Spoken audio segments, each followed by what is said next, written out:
Hey there, and welcome back to Transformers Revenge of the Fallen, the game!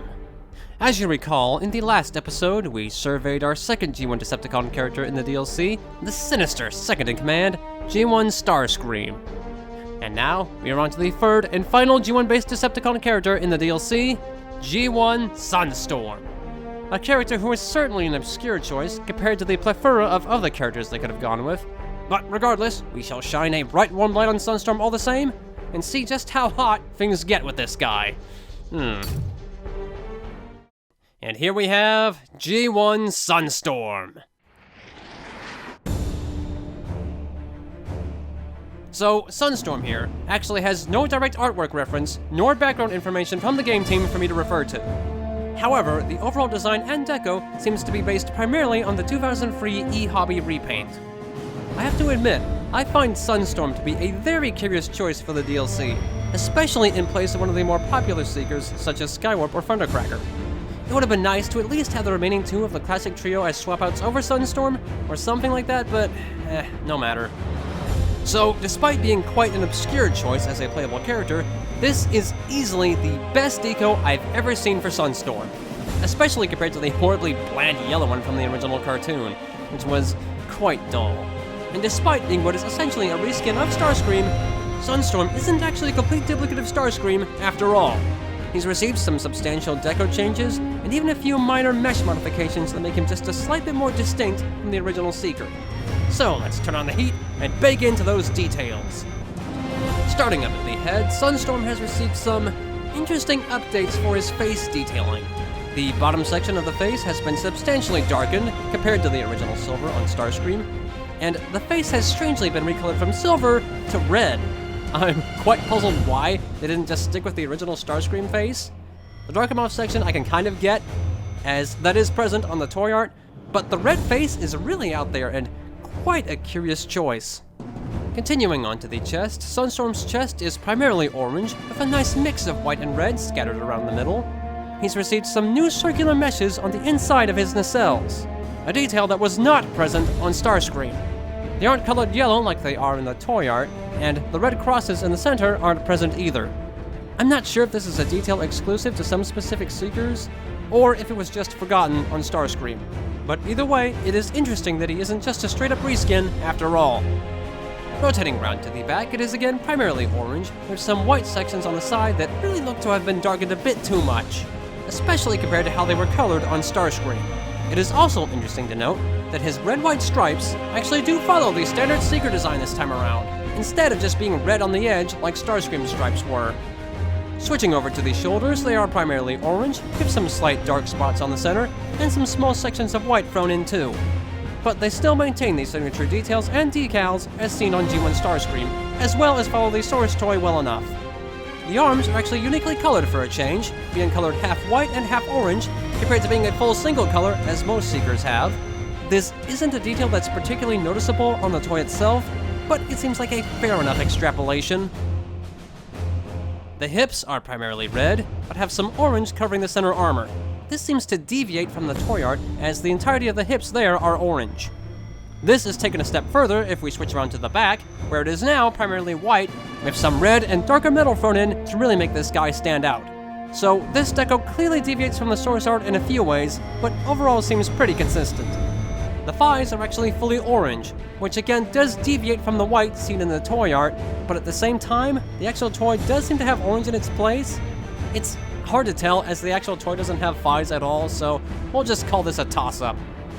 He also has some lovely white accents over the interior circuitry, compared to the simple standard gray seen on Starscream. See, it's little touches like this that really make a character shine. The knee pads again seem to be on point with the artwork, donning a smooth blend of red in the center, and some orange surrounding the sides, and even include the same triangular and rectangular decals as well. Below that, the shins do actually directly deviate from the source art, now being colored completely white instead of the original orange seen on the toy art. Down at the feet, he strikes a red arrow in the center with an orange line in the middle, a detail directly taken from the toy art itself. And on the rear of the legs rests his signature vertical stabilizer pattern, white with a red F as seen on the toy art. Well, there's a sunny synopsis of Sunstorm's robot mode, let's burn on over to gameplay. Come, bring me victory. Starting with health, Sunstorm has a default health value of 360, making him 20 points weaker than G1 Starscream, but he can be upgraded to a maximum of 504, 28 points weaker than Starscream. Sunstorm retains the same dual null ray models mounted atop his arms, that now strike a prominent orange deco with a darker ring near the barrel, which isn't quite the same as the white one seen on the toy art, but the inspiration is certainly there. The weapon itself functions much the same as Starscream's, though it does 20 damage per shot, 2 points less than Starscream's weapon, but it can still be fired the same 20 times before overheating, but can be upgraded to fire up to 31 times, again matching with Starscream. For his secondary weapon, Sunstorm wields the dual flamethrowers. They function much like longhauls. They deal 44 damage per hit, can be fired 32 times before overheating, but can fire up to 50 times when fully upgraded.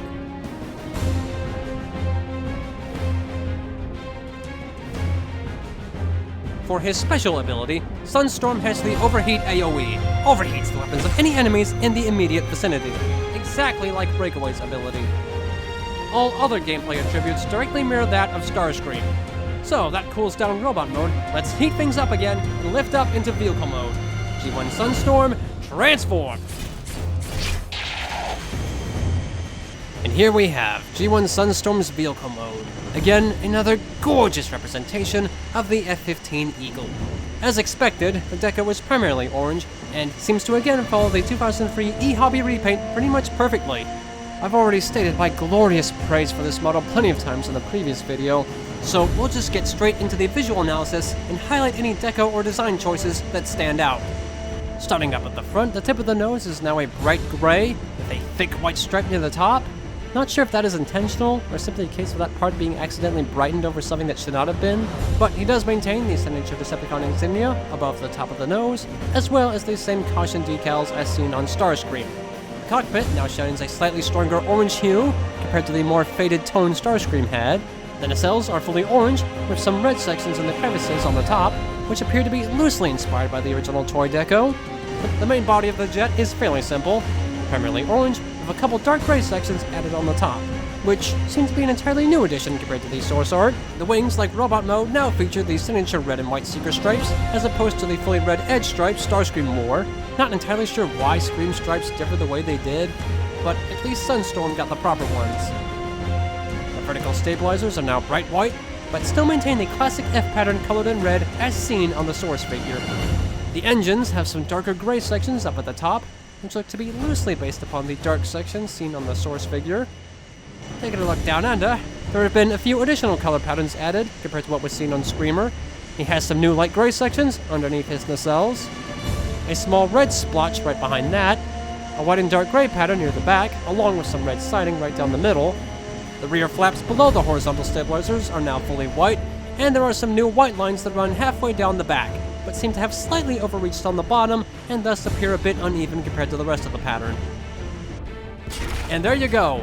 That's another solid summary of Sunstorm. All the gameplay mechanics directly mirror that of Starscream, so I have nothing further to shed light on. Well, it's time to take him into action, and I think I have just the mission in mind. Let's go shine some heat on some Autobot filth. So I figured we'd spill some blood on Blood and Ironhide. And since he is still essentially Starscream, I figured a quick one would work just fine. So, let's see how fast we can get this done. Where'd you go? Right, let's head up top.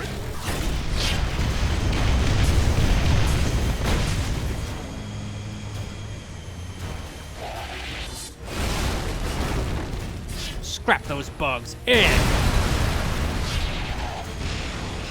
Hello. I'm coming for ya. Yeah. Charge it. Yeah.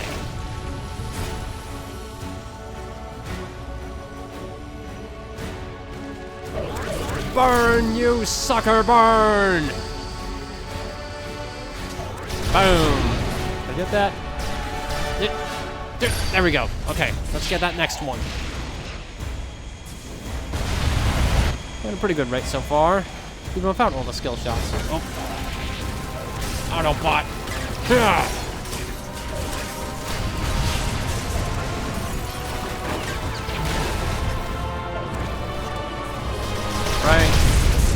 bots. Oh, there they are. Break him in the face. Oh!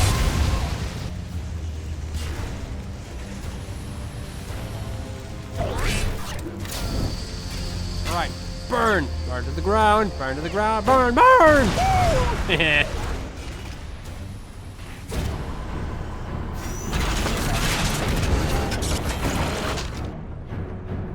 Alright, now for Ironhide.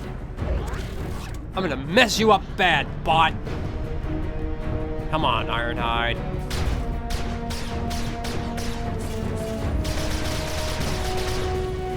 Power drive, engage! That is some heavy firepower. Oh, Bird, where you going? Can't take the heat? Stay out of the kitchen. Burn you down, Ironhide. Oh, right behind me. Dang. That was pretty good.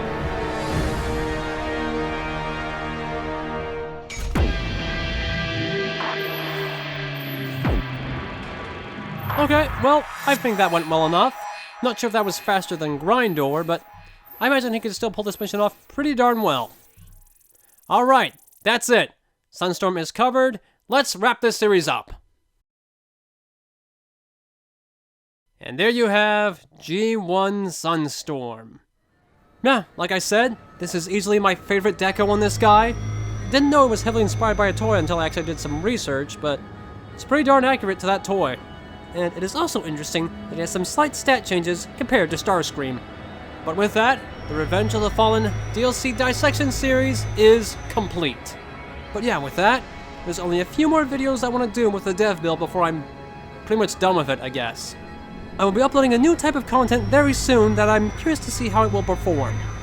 It's similar to the stuff I've done already, but it's going to be quite a bit, shorter. I'm curious to see how that performs, and I'm hoping to have the first few videos for that fairly soon. But that is another series locked and dropped. I will see you next time for whatever's next. Till then, if you can't take the heat, stay out of the kitchen. Sunstorm, sign us off. No! I am the most powerful!